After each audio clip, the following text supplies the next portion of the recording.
नमस्कार मित्रांनो, मी आपला मित्र फारुख तडवी द मॅकटेक गाईड या चॅनलवर आपले सर्वांचे स्वागत करतो। आज आपण ट्रायस्क्वेअरविषयी माहिती बघणार आहोत। ट्रायस्क्वेअर कशाला म्हणतात, ट्रायस्क्वेअरचे भाग, मटेरियल, साईज, ट्रायस्क्वेअरची ॲक्युरसी काय असते, ट्रायस्क्वेअरचे प्रकार, ट्रायस्क्वेअरची ॲक्युरसी कशी चेक करतात, ट्रायस्क्वेअर कशा पद्धतीने हाताळले जातात व ट्रायस्क्वेअर हाताळताना घ्यावयाची काळजी कोणती, याबाबत आज आपण सविस्तर माहिती बघणार आहोत। सर्वप्रथम ट्रायस्क्वेअर हे एक चेकिंग टूल आहे।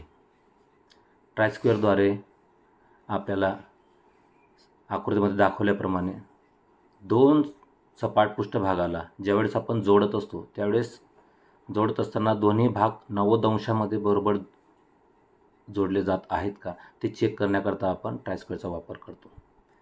त्यानंतर जॉबची समानता आपण आकृतीमध्ये बघू शकतात की जॉबची समानता चेक करणे, फ्लॅटनेस चेक करणे किंवा जॉबवर समांतर रेषा ओढणे किंवा जॉबला वाईसवर काटकोनामध्ये सेट करण्याकरता आपण ट्रायस्क्वेअरचा वापर करत असतो। ट्रायस्क्वेअरला इंजिनिअरिंग स्क्वेअर असेही म्हणतात। ट्रायस्क्वेअरचे भाग, ट्रायस्क्वेअरचे 3 भाग असतात। सर्वप्रथम ब्लेड, दुसरं स्टॉक आणि तिसरं असतो बर स्लॉट। आकृतीमध्ये बघू शकतात की पातळ मेटलपासून तयार केलेली जी पट्टी असते, ज्या पट्टीवर इंचामध्ये किंवा मिलीमीटर सेंटीमीटरमध्ये खुणा पंच केलेले असतात, अशा भागाला ब्लेड असे म्हणतात। ब्लेड हे ज्या भागावर बसवलेले असतात त्या भागास स्टॉक असे म्हटले जातात। स्टॉक हा ब्लेडपेक्षा जाड असतो। बर स्लॉट हा स्टॉकवर कट केलेला भाग असतो, जेणेकरून जॉबवरील जे बर असतात ते बर त्यामध्ये जाऊन जॉब बरोबर 90 अंशामध्ये चेक करता यावा याकरता तो बर स्लॉट दिलेला असतो। यानंतर मित्रांनो, ट्रायस्क्वेअर कोणत्या मटेरियलपासून बनवलेले असतात, तर हार्डनेट किंवा टेम्परेट केलेले जे ब्राईट माइल्ड स्टील असतात त्यापासून स्टेनलेस स्टील किंवा मग टूल स्टील यापासून आपले ट्रायस्क्वेअर बनवलेले असतात। मार्केटमध्ये ज्यावेळेस आपण जातो त्यावेळेस आपल्याला ट्रायस्क्वेअर हे 100 mm, 150 mm अथवा 200 mm या साईजमध्ये आपल्याला उपलब्ध असतात। ट्रायस्क्वेअरद्वारे सर्वसाधारण 0.5 mm पर्यंत आपल्याला ॲक्युरसी चेक केली जाते। यानंतर ट्रायस्क्वेअरचे प्रकार, ट्रायस्क्वेअरचे मुळात 3 प्रकार असतात, एल स्क्वेअर, इंजिनिअरिंग स्क्वेअर आणि कार्पेंटर ट्रायस्क्वेअर असे 3 प्रकार असतात। त्यापैकी इंजिनिअरिंग ट्रायस्क्वेअर त्याचेसुद्धा 3 प्रकार असतात, ज्यापैकी पहिलं सॉलिड ट्रायस्क्वेअर, दुसरं ॲडजस्टेबल ट्रायस्क्वेअर आणि तिसरं डायमेकर ट्रायस्क्वेअर। आपण हे सर्व ट्रायस्क्वेअरविषयी माहिती बघणार आहोत। सर्वप्रथम एल स्क्वेअर। एल स्क्वेअर यांचे ब्लेड व स्टॉक आपण आकृतीमध्ये बघू शकतात की एल स्क्वेअरचे ब्लेड आणि हा स्टॉक दोन्ही समान जाडीचे असतात। सर्वसाधारणपणे 1.5 mm किंवा 1.5 mm इतकी त्यांची जाडी दिलेली असते। एल स्क्वेअर हे माइल्ड स्टीलपासून तयार केलेले असतात। यांच्या दोन्ही पृष्ठभागावर आपण आकृतीमध्ये बघू शकतात, दोन्ही पृष्ठभागावर स्टॉक असेल किंवा ब्लेड असेल, दोन्ही पृष्ठभागावर मॅट्रिक किंवा ब्रिटिश पद्धतीने इंचामध्ये किंवा मग मिलीमीटर सेंटीमीटरमध्ये मार्क पंच केलेले असतात। याचा वापर सर्वसाधारण टेलरिंग काम किंवा गवंडी कामात जास्त प्रमाणात केला जातो।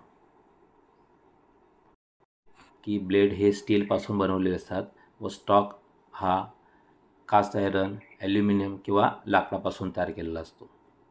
याचा वापर सर्वसाधारणपणे आपण कार्पेंटर विभागामध्ये जास्त प्रमाणामध्ये केला जातो। इंजिनिअरिंग ट्रायस्क्वेअर हे इतर ट्रायस्क्वेअरच्या तुलनेत फार ॲक्युरेट असतात। या ट्रायस्क्वेअरचे स्टॉक व ब्लेड एकाच धातूपासून जसे हार्डनेट आणि टेम्परेट केलेले bright mild steel, stainless steel किंवा मग टूल स्टीलपासून बनवलेले असतात। याचा वापर इंजिनिअरिंग कामाशी संबंधित सर्व विभागात केला जातो। यामध्ये आपण बघू शकतात की स्टॉक आणि ब्लेड आकृतीमध्ये ब्लेडवर एका बाजूस इंचामध्ये माप पंच केलेले असतात व दुसऱ्या बाजूस सेंटीमीटर किंवा मिलीमीटरमध्ये माप पंच केलेले असतात। सॉलिड ट्रायस्क्वेअर स्टॉक आणि ब्लेड हे दोन्ही एकमेकांना रिवेटद्वारे जोडलेले असतात. या ट्रायस्क्वेअरला सॉलिड ट्रायस्क्वेअर असे म्हटले जातात. या ट्रायस्क्वेअरच्या ब्लेडवर कोणतेही मार्क पंच केलेले नसतात. सर्वसाधारणपणे दोन भागामध्ये 90 अंश. यानंतर ॲडजस्टेबल ट्रायस्क्वेअर. या ट्रायस्क्वेअरमध्ये ब्लेडच्या वर स्टॉक हा नर्लिंग केलेला नटद्वारे ॲडजस्ट केलेला जातो. आपण आकृतीमध्ये बघू शकतात की नर्लिंग केलेला हा जो नट आहे स्टॉकमधील तो या ब्लेडवर हुक असलेल्या नटशी घट्ट केला जातो. स्टॉकच्या दोन्ही बाजू असणारे कोन काटकोन असतात. या ट्रायस्क्वेअरद्वारे तुम्ही या बाजूसही स्लाईड केले किंवा अलीकडच्या बाजूला स्लाईड केले तरीही दोन्ही कोनामधील माप हा आपल्याला स्टॉक किंवा ब्लेडमधील माप आपल्याला 90 अंशामध्ये पाहायला मिळतो. या ट्रायस्क्वेअरचा उपयोग समान रेषा ओढण्याकरता, फ्रेमिंग बसवण्याकरता, चौरस पडताळणी करण्याकरता किंवा अचूकतेकरिता आपण याचा वापर करत असतो. यानंतर डायमेकर ट्रायस्क्वेअर. या ट्रायस्क्वेअरचा उपयोग डाय बनवताना वेगवेगळ्या प्रकारच्या रिलीफ अँगल देण्याकरता केला जातो. यामध्ये स्टॉकच्या खालील बाजूस 2 स्क्रू दिलेले असतात. आपण इथं बघू शकता मित्रांनो, हा एक स्क्रू आहे आणि हा नर्लिंग केलेला एक स्क्रू असतो. 2 स्क्रू दिलेले असतात. यापैकी मोठा स्क्रू ब्लेडला स्टॉक बरोबर एका लहान स्क्रू ब्लेड व स्टॉक यामध्ये होणारा 90 अंश समकोनपैकी कमी अथवा जास्त कोनावर सेट करू शकतात. आपण इथं आकृतीमध्ये बघू शकतो की सेंटरला 0 दिलेले आहे. याच्या अलीकडील बाजूस 5 व 10 अशा खुणा दिलेल्या आहेत आणि या 0च्या पलीकडील बाजूस 5 आणि 10 अशा खूण दिलेले आहेत. म्हणजे 90 अंशापैकी आपण याला 85, 80 किंवा इकडं आपण 95 किंवा 100 अशी आपण कोन सेट करू शकतात. या प्रकारच्या डायमेकर ट्रायस्क्वेअरमध्ये 4 ब्लेड दिलेले असतात. यानंतर ट्रायस्क्वेअरचे ग्रेड मुळात 3 पद्धतीमध्ये असतात. ए ग्रेड ट्रायस्क्वेअर, बी ग्रेड ट्रायस्क्वेअर आणि सी ग्रेड ट्रायस्क्वेअर असे 3 प्रकार पडतात. ए ग्रेड ट्रायस्क्वेअर म्हणजे मास्टर ट्रायस्क्वेअर किंवा याच्याद्वारे आपण ते रेफरन्स चेक केले जातात. दुसरं बी ग्रेडमधले इन्स्पेक्शन किंवा टूलरूममध्ये वापरण्यात येणारे ट्रायस्क्वेअर असतात. आणि सी ग्रेड जे आपण वर्कशॉपमध्ये आपण ज्याचा वापर करतो ते सर्व पद्धतीचे ट्रायस्क्वेअर हे सी ग्रेडचे असतात. या सी ग्रेडचे ट्रायस्क्वेअर त्यांचा अँगल जर का चुकीचा असेल किंवा आपल्याला चेक करायचं असेल की ते योग्य रीतीने 90 अंशामध्ये कोण बरोबर चेक करत आहेत की नाही ते चेक करण्याकरता परत आपल्याला मास्टर ट्रायस्क्वेअर दिले असतात. आपण या आपण ट्रायस्क्वेअरची ॲक्युरसी कशा पद्धतीने चेक केली जातात तर त्याचे 2 प्रकार आहे मित्रांनो. पहिला प्रकार मास्टर ट्रायस्क्वेअरद्वारे आपण त्याची ॲक्युरसी चेक केली जाते आणि दुसऱ्या प्रकारामध्ये सरफेस प्लेटद्वारे आपण त्याची ॲक्युरसी चेक केली जाते. पहिला प्रकार जो आपण बघत असतो मास्टर ट्रायस्क्वेअरद्वारे, यामध्ये मास्टर ट्रायस्क्वेअरच्या सहाय्याने 90 अंश कोन चेक केला जातो किंवा दोन्ही बाजू सरफेस प्लेटवर 90 अंशात ठेवून छेदणारा प्रकाश चेक केला जातो. प्रकाश दाखवत असेल तर याचा अर्थ तो ट्रायस्क्वेअर वापरणे योग्य नाही आहे समजले जाते. त्यानंतर पुढील आहे सरफेस प्लेटद्वारे. तर यामध्ये ट्रायस्क्वेअर सरफेस प्लेटच्या कोपऱ्यावर लावून, जसं आपण आकृतीमध्ये इथं बघू शकतात की सरफेस प्लेटला अशा कोपऱ्यावर लावून समान रेषा ओढली जाते.